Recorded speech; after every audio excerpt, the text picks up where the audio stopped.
ټول کارونه دې د یوه چا لپاره کوه، هماغه تا ته د ټولو خلکو پر وړاندې بس دی. که ټول خلک یوې خواته شي ستا لپاره یوازې هماغه کفایت کوي.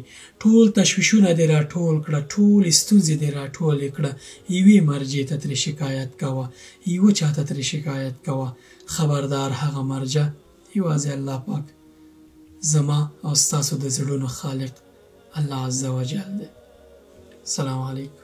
حامیم زبر حم، حامیم زبر حم، دال پیش دو، دال پیش دو، الحمد، الحمد، لله، لله، رب العالمين.